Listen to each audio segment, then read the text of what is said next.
All right, let's start with the big story that we are tracking this morning, where voting is underway in the Indian state of Gujarat for the first phase of the assembly elections. The elections are being held in 89 seats of Saurashtra and South Gujarat regions, with 977 candidates in the fray. Now, after a campaign that often turned vituperative, more than 20 million voters will be exercising their franchise in what is dubbed as Modi's home turf to choose between the ruling BJP and its main opposition in Gujarat, which is the Congress party. Now, maximum candidates contest on a seat are 27, and this is in the Jamnagar rural constituency. And the minimum number of candidates who are contesting for a seat are 3, and this is for the Jhagadia and the Gandevi constituency. There are also prominent candidates who are in the fray. In today's battle include Chief Minister Vijay Rupani, who's contesting from Rajkot West, BJP State President Jeetu Bhai Waghani from Bhavnagar, Congress candidate Shakti Singh Gohil from Mandvi, and also Paresh Dhanani will be contesting from Amreli. The second phase of elections will be held on the 14th of December with 93 seats in central and north Gujarat. The counting of votes will of course take place on the 18th of December. So that was Vijay Rupani there casting his vote. He is of course contesting from Rajkot West today. He's one of the key candidates to look out for because he's the incumbent chief minister. The other key candidate is Shakti Singh Gohil from Congress, will also be looked at very, very closely. Kishore Bhai Karani is another candidate from the Bharatiya Janata Party. Now, out of the total of 189 seats, 16 are being contested in the Patidar strongholds. So nearly 9% seats are being fought for wooing the Patidar community, and it remains to be seen as to what sort of an impact this will have in terms of the bigger narrative in Gujarat. Will Hardik Patel swing this election away from the BJP? Remember, leading up to the elections over the last several months, it was Hardik Patel who's been at the centre of a massive storm where he's attracted lakhs of people to his rallies. But will they now come out and vote for the Patel leader, the young 23-24-year-old Patel leader, against the BJP? This, of course, is a big factor that may impact as to which ways the election will turn. Now, the election is also being viewed as a prestige battle for Prime Minister Narendra Modi and is a litmus test for the leadership of the soon-to-be anointed Congress chief Rahul Gandhi. The campaign shaped up as a duel between Prime Minister Modi and Rahul Gandhi and often turned very, very personal. The poll narrative kept changing with issues such as the Ayodhya title suit, Rahul Gandhi's imminent elevation as Congress president, and also his visits to temples being raised by the BJP leaders, and also questioning whether Rahul Gandhi was even a Hindu or not after that signature in the visitor's book at the Somnath temple.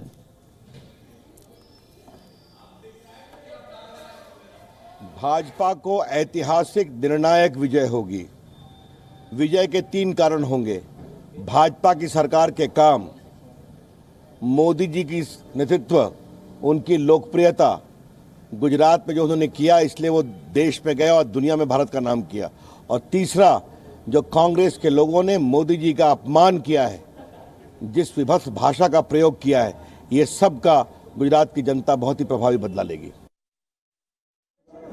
So that is what has to be said by the BJP, where they're saying that they're supremely confident. They say that the Congress challenge is virtually a no challenge, and the BJP, which is aiming, which is gunning for 150 seats out of 182, they say, will be able to comfortably sail through. This, of course, is a prestige battle. For the first time, Narendra Modi will not be the chief ministerial candidate for the BJP in the last 12 years. It is Vijay Rupani who is, in fact, putting his chief ministership on the line. The BJP, of course, has not so far put out a name as to who will be the next chief minister of Gujarat if the BJP were to emerge victorious, but it now remains to be seen as to which way the people of Gujarat will vote after having had BJP for 22 long years. These, of course, are visuals from different polling stations across the state of Gujarat, across the 89 constituencies where voters have turned up to cast their votes in big numbers. It's been 2 hours since voting has begun, and it now remains to be seen as to what will be the verdict of the people of Gujarat. There have been many issues which have dominated the narrative. There have been economic issues such as demonetization and also GST, the goods and services tax, which many people within the Gujarati community, because remember, the Gujarati community at the end of the day is something which belongs to the trader class, and they were directly affected by the implementation of the GST. Which way will they vote? Will they be willing to give another chance to the BJP, which is gunning for the 5th straight term in Gujarat, remains to be seen. And also the person that you had on your screens, Hardik Patel. Will he be a decisive factor? How much of an impact will he be on this election remains to be seen. He's this young leader of the Patel community who's out on the streets, who's raking in this kind of mass gatherings. Lakhs of people have turned out to listen to what he has to say in his rallies, but will they also turn up to vote for him and against the BJP is what remains to be seen. And of course, Vijay Rupani, he's the incumbent Chief Minister of Gujarat, and it is his chief ministership which is on the line. He's casting the vote there. He turned up pretty early in the morning to cast the vote. He is, of course, contesting from Rajkot, which is considered as a bastion of the BJP. And for more on this, we are joined in by our correspondent Khalid Shah, who's tracking all the details for us. Khalid, it's been 2 hours since voting began in Gujarat. It's been a very, very vituperative, difficult sort of a campaign leading up to these elections. What are the key issues which the Gujarati voters are likely to focus upon? Because for the first time in the last 22 years, it appears that the BJP may be on a bit of a shaky ground, considering the fact that the GST happened, the demonetization happened, and it is the trader class that's been hit the hardest by the implementation of the GST. And the Gujarati voters, a lot of them belong to the trading class.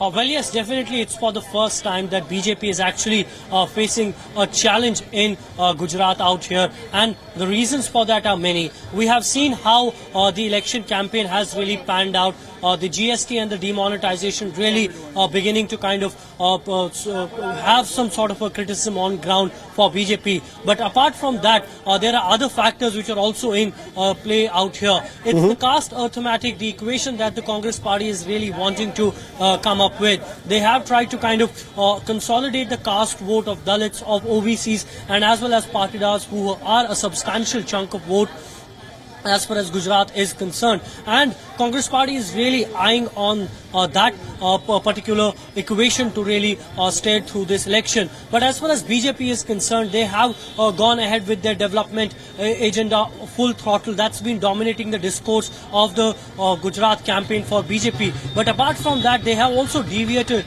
towards much of a Hindutva kind of politics. They've also raked up issue of temple and also questioning the religious identity of Rahul Gandhi as it may. But we have seen this election as a very tough contest, because even in the campaign phase, we've seen how there has been tough battle. And perhaps for the first time, the top leadership of BJP really acknowledging the challenge of Rahul Gandhi. They have really went out open, reacting to his statements, giving out open statements to his kind of election campaign slogans, which we hadn't seen previously. So that also gives us a clue as to what the mood within the BJP is. But we have to really wait and see how this election will go on, because we can't be really clear as to what way the mood of the electorate is going. Absolutely indeed. And also, Khalid, one of the important issues which everyone will be looking out for is what sort of an impact will Hardik Patel have on this election. He's of course been drawing lakhs of people to his congregations, but will those people who turned up in his rallies, will they also turn up to vote as per his direction? What's the sense that you're getting on the ground in terms of the impact of this 24-year-old Patel leader, Hardik Patel? Will he swing it for or against the BJP?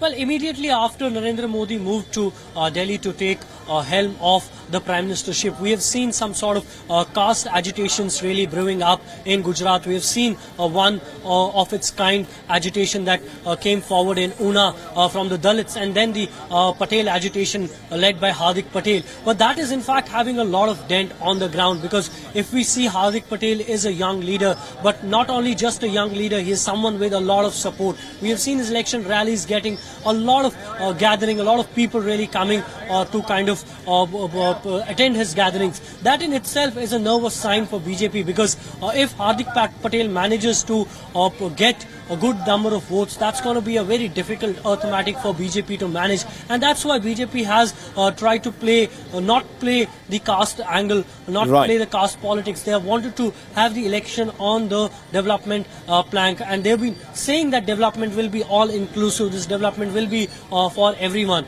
Apart from that, Narendra Modi in his campaign itself has kind of alluded to his low caste background. He has also said that he is a common man, he doesn't come from the elite section of the people, and that is somewhat really targeted at the rural vote, where BJP seems to be on a weaker wicket, particularly in the heart of the Dalit constituencies, where Dalits are in large numbers, and as well as Patels and Patidars, who have kind of come across as a very important community as far as this election is concerned. Right, we'll have to leave it there. Thank you very much indeed, Khalid Shah, for joining us from Rajkot and getting us all those updates from the ground. We'll, of course, keep coming back to you over the course of the election.